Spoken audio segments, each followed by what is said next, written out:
Denver 7 On Demand is brought to you by Ferguson and BAC Appliance Center, the best in bath, kitchen, and lighting for your home.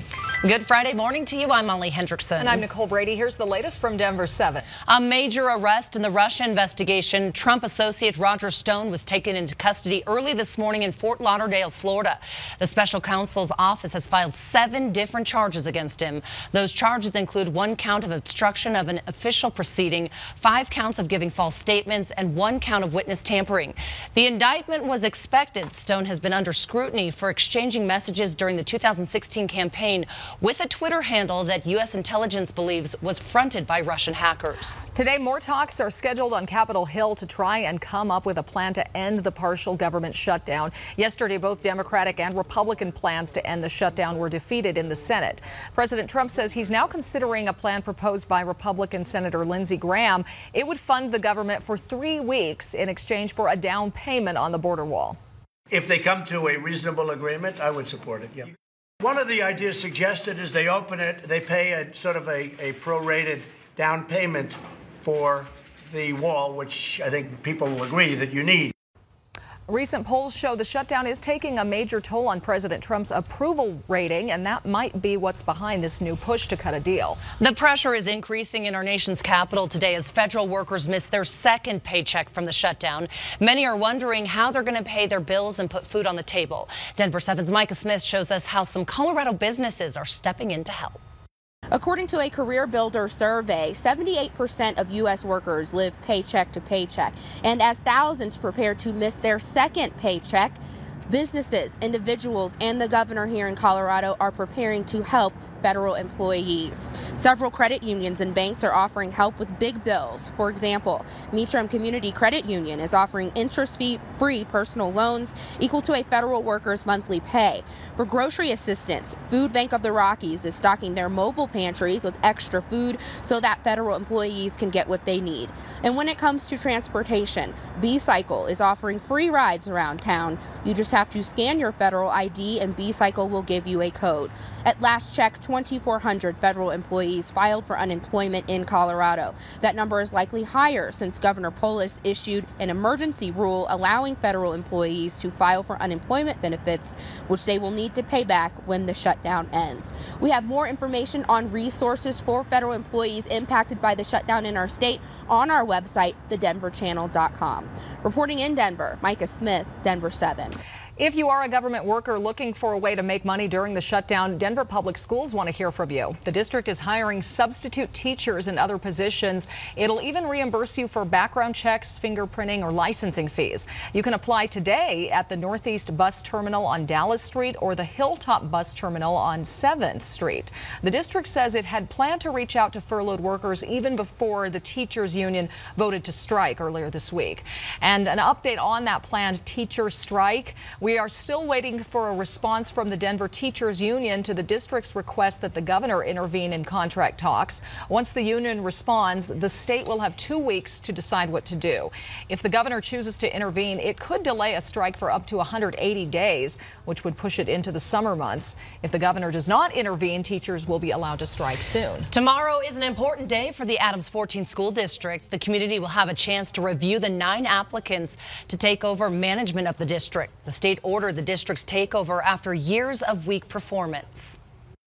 The overarching goal for all these groups that have been involved in trying to move Adams 14 in a different direction, the overarching goal is for a healthy Adams 14 school district. The community meeting starts at 9 tomorrow at Adams City High School. The district hopes to narrow the candidates down to 3. This weekend, former Governor John Hickenlooper is heading to Iowa as speculation about his 2020 plans grows. Hickenlooper appeared on CNN earlier this week and said he'll make an announcement by March about whether or not he'll run for president. ABC's political director says the Iowa trip and other appearances are important if Hickenlooper wants to go for it. This is the time to start making those moves, and I think Governor Hickenlooper, in a position now as a former governor, is going to get a lot of attention when he goes out there. For as crowded as this field has gotten, it's mostly senators so far, members of Congress running. So bringing some state house experience from a different part of the country, from the Mountain West, from Colorado, that might be enough of a differentiator for Hickenlooper to get in. Hickenlooper isn't the only Coloradan who might run in 2020. There's speculation that Senator Michael Bennet may join the primary race as well. The Associated Press reported he met with political operatives in Iowa late last year. Zillow is preparing for its first home sale in Denver. The company's Zillow Offers program buys up homes and resells them. One of the first homes Zillow bought is this condo in Highlands Ranch. There's an open house tomorrow. Zillow isn't the only company doing this. Open Door is also buying and selling homes in Denver. It just listed its first 15 homes in the metro. A ride-sharing app, Lyft, has a new program in Denver to help you score some deals while you're out on the town. It's called Boost by Lyft, and here's a look at some of the offers. You can get things like 20% off your bill of $50 or more at the Stanley Beer Hall, or free admission to Howl at the Moon. We want to engage with our community and give them a reason to come on out and make it easy for them to get to our restaurants, to not have to worry about parking, to not have to worry about having that extra cocktail. Lyft says it hopes the program will bring local companies more business. The Winter X Games continue tonight in Aspen, but already we have Colorado gold to celebrate. Aspen's Alex Ferreira took the gold in last night's Super Pipe competition. Just take a look at some of his moves that helped him bring home the gold. It's his 4th X Games medal overall, but his first gold.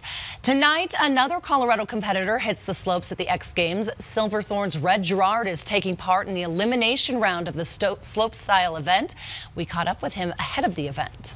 It's awesome being back here. I haven't really been riding a ton of contests and a lot of slopestyle lately, so I'm super psyched to be back here trying to put together runs and yeah, hang out with my friends.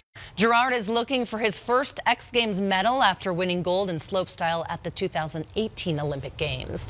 Today, one of Denver's oldest hotels will host a very special event. Yeah, it's the day the Grand Champion steer and the Reserve Champion steer from the National Western Stock Show parade through the lobby of the Brown Palace and take pictures with the guests. This is a longtime Denver tradition.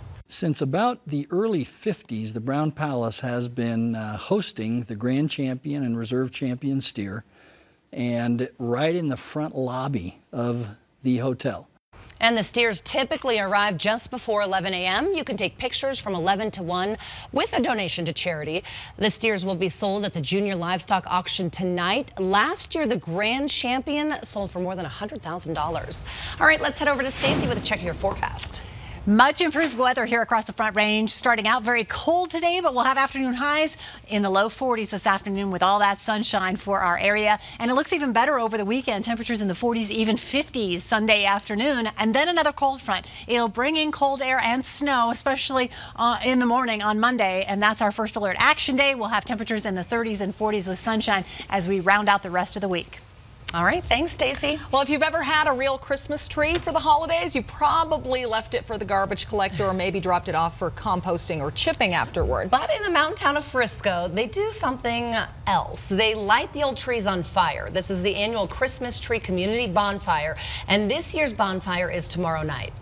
And you can come out and we're gonna burn some Christmas trees, have some drinks, and then we will have some fireworks.